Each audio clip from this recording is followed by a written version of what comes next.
Kita akan lanjutkan kembali diskusi kita dengan Ibu Susi Sri Suparing Sudarman, Ketua Pusat Studi Amerika Serikat Universitas Indonesia. Bu Susi kembali bersama saya. Bu Susi, bagaimana pengaruh faktor WASP, White, Anglo-Saxon, sama Protestan untuk seorang Presiden Amerika Serikat? Bahwa Amerika itu dibangun karena pengikut gereja-gereja tertentu ditekan di negara lain. Jadi sejak awalnya mereka Protestan. Untuk seorang calon presiden dari Katolik yang paling sukses adalah John Kennedy. Sedangkan presiden-presiden lainnya Protestan. Jadi kalau misalnya ada seorang Katolik, misalnya John Kerry waktu itu ada masalah juga karena dia bercerai sehingga dia tidak dapat komuni. Sekarang Joe Biden Katolik tapi juga agak diasingkan karena pro aborsi seperti juga Nancy Pelosi. Jadi warga Amerika juga kadang-kadang agak takut ya dengan tokoh yang datangnya dari gereja Katolik. Ya, kita lihat aja kalau misalnya mereka merasa sudah dianiaya oleh Presiden Donald Trump karena tidak diperhatikan nasibnya, mungkin sekarang ada satu terobosan baru bahwa hanya seorang Katolik yang bisa cukup punya cinta kasih untuk dibagikan kepada rakyat Amerika. Begitu saja. Jadi sebetulnya WASP itu adalah intinya, sehingga Samuel Huntington pernah menulis dalam buku Who Are We, dikatakan bahwa kalau Amerika berubah dengan banyaknya imigran baru dengan ras yang berbeda, agama yang berbeda, Amerika akan berubah menjadi sebuah negara yang sama sekali bukan Amerika lagi. Jadi itu sudah diberikan di dalam benak rakyat Amerika bahwa Amerika itu sebetulnya WASP Amerika, bukan Amerika yang multiras dan multi agama. Artinya Trump sebenarnya sedang berusaha untuk mempertahankan tipikal WASP tadi ya, Bu Susi ya? Jadi akan dicoba, misalnya dia bermain dengan penginjil. Ya. Penginjil itu penting untuk dia supaya dia kelihatan sebagai Kristen, padahal dia orang yang tidak pernah ke gereja. Betul. Dan orang yang tidak pernah berbuat moral gitu ya, selalu tindakannya tuh agak amoral. Tetapi karena gereja dan penginjil itu mengharapkan Donald Trump itu memilih hakim agung yang akan meruntuhkan aborsi, dia dianggap sebagai utusan Tuhan. Di sini ironisnya. Penginjil-penginjil itu memberikan doa-doa dan melakukan misa di Gedung Putih dan sebagainya, karena memang mereka mengharapkan aborsi itu ditiadakan karena secara Kristen itu dianggap membunuh janin gitu ya. Jadi sekarang tergantung mana yang lebih kuat, apakah unsur moral yang sudah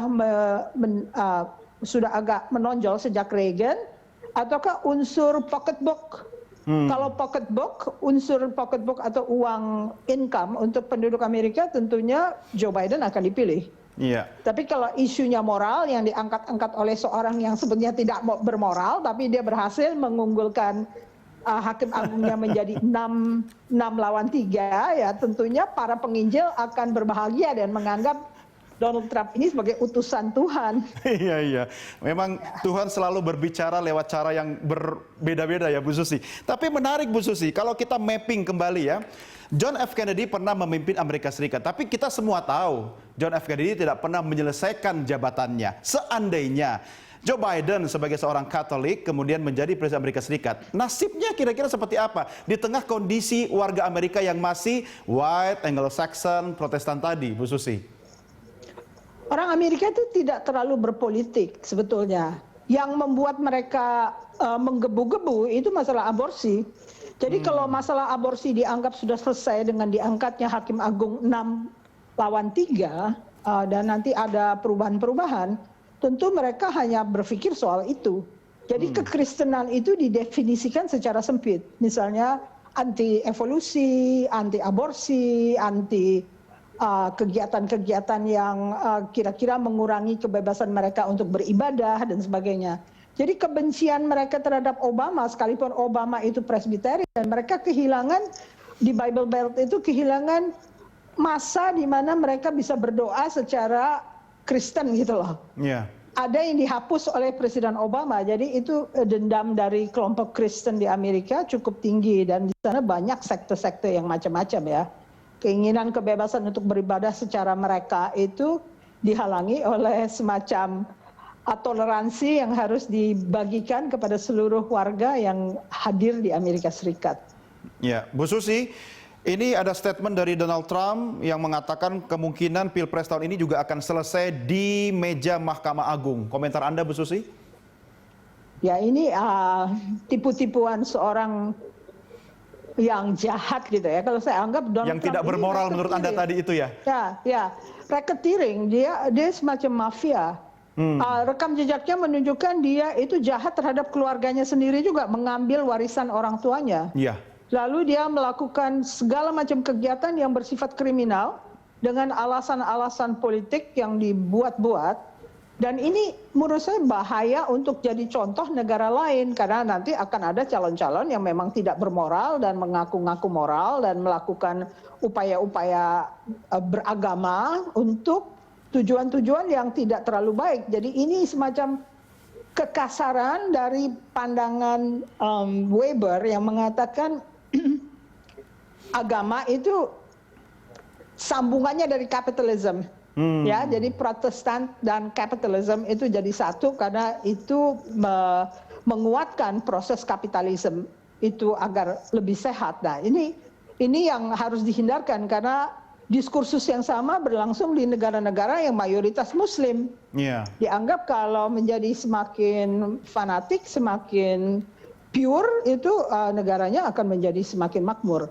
Jadi ini adalah fenomena baru di mana ada seorang ekonom namanya Hirschman dulu bilang the passion and the interest. Passion itu artinya orang menggelora secara desire, secara keinginan, lalu bagaimana mengurangi keinginan tersebut diberikan interest, diberikan kepentingan supaya dia beralih dari gelora emosi menjadi gelora rasional.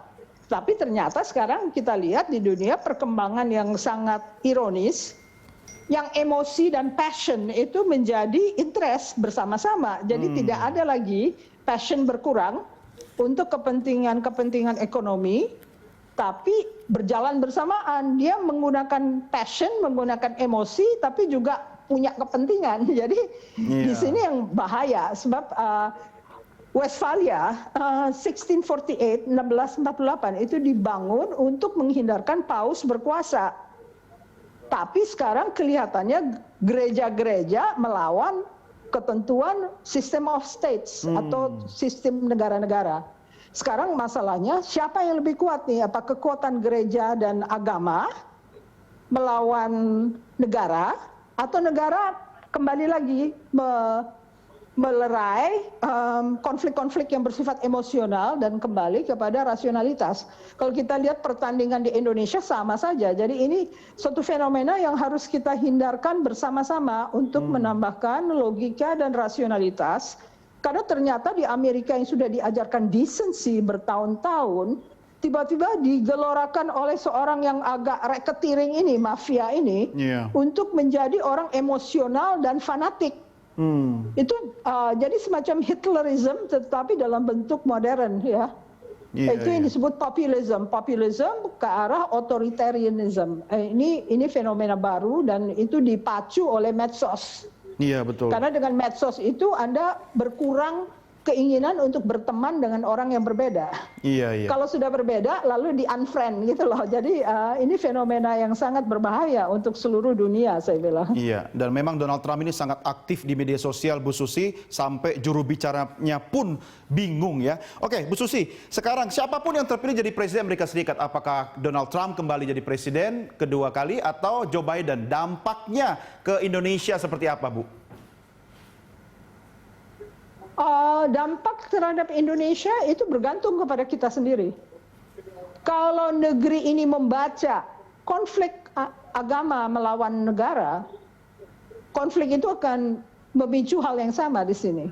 Jadi mereka akan terus-menerus mengganggu, sehingga akhirnya Amerika yang memperhatikan pergerakan global dan kondisi domestik sebuah negara akan berpihak kepada kalangan yang sedang menghantam negara. Ini yang harus diwaspadai, dalam artian negara kita rawat, kita perkuat agar dia bisa menciptakan kesejahteraan, tapi seberapa jauh mereka bisa mengakselerasi hal ini pada saat dunia itu sedang mengalami resesi global.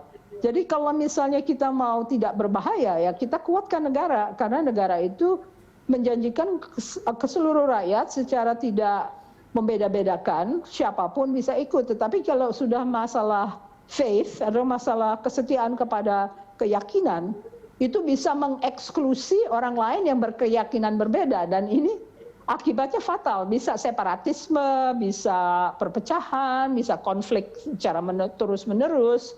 Kita lihat sekarang di Eropa bagaimana ya, jadi kelihatan bahwa ada kelompok-kelompok yang memang membuat kepompong di dalam sebuah negara, seakan-akan dia adalah satu-satunya yang penting, lalu akhirnya mengeksklusi orang lain dan timbul konflik yang berdarah. Ini kenyataan masa kini ya. Jadi tergantung pilihan kita. Kalau kita mau membereskan domestik, artinya kita mengajak seluruh koalisi pemerintah untuk loyal. Sekarang ada garansi nggak koalisi pemerintahan itu loyal kepada dia? Misalnya pejabat-pejabat Donald Trump, karena dia orang baru yang tidak mempunyai pengikut di dalam birokrasi, apakah dia bisa mengajak seluruh birokrasi untuk mendukung dia? Ini kelemahan utama. Karena dia tidak masuk sebagai sebuah ideolog yang membawa satu truk pengikut. Pengikutnya tetap berada di luar. Dia bekerja di dalam birokrasi yang menentang dia. Betul, baik. Sungguhnya, ya. Baik, Bu Susi, terima kasih sudah bersama kami dan terima kasih atas ulasannya. Sampai ketemu lagi, Bu Susi. Selamat pagi. Oke, selamat pagi. Pemirsa, demikian tadi diskusi kami dengan Ibu Susi Sri Suparin Sudarman, Ketua Pusat Studi Amerika Serikat Universitas Indonesia.